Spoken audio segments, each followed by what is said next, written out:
Ας είναι έτσι εδώ. Δεν θα πονέσει. Το λέω. Πάμε λίγο. Καλημέρα. Απλά είμαστε όλοι στο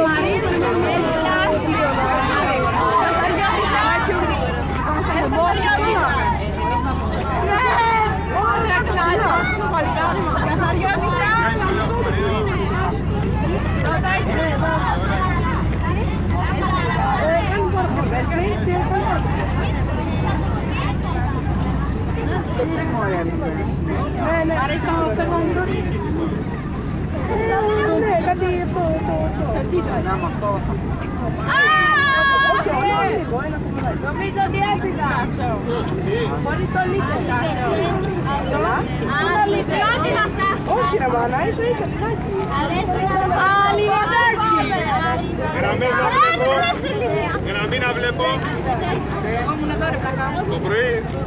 Σαν να μου φαίνεται να φεύγει. Σαν να χάνεται το στοίχημα. Κύριε, εγώ δεν ξέρω τι πεθαίνω κάθε χρόνο. Πες δεν είχα ξυπνήσει. Έξι και 10 ξύπνησα και 6:30 έπρεπε να πάω στο σχολείο. Σε μένα είχε πεθάνει 6 και 10. Αυτό είναι τώρα. Με πήρε σήμερα τηλέφωνο η Βάνη. Πάλι.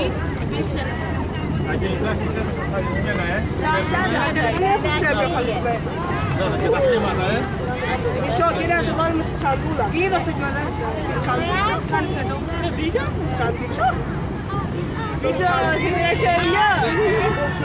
Αυτό είναι σούπερ φούπα.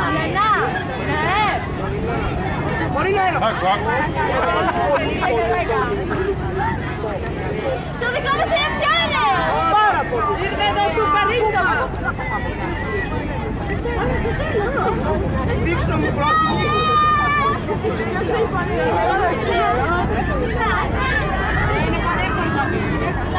Έλα, πάμε. Γραμμή, πρώτη γραμμή. Έλα στο τον άλλο. Κολλίδα.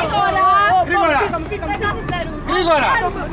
Στο βάθος δεν καθόμαστε δεξιά αριστερά. Γρήγορα, γρήγορα. Κρατήστε μου θέση. Τρέχουμε. Σαν να το έρχομαι.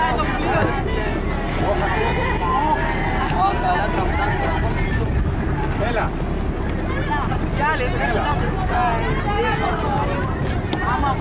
Εμείς ερχόμαστε σε 5 λεπτά, φεύγουμε. Ωραία, να μείνει εκεί πέρα το τμήμα που είναι από πέρυσι, το πολιτιστικό, οι υπόλοιποι 5 παρα 5 να είναι στην προβλήτα. Εντάξει. Αυτή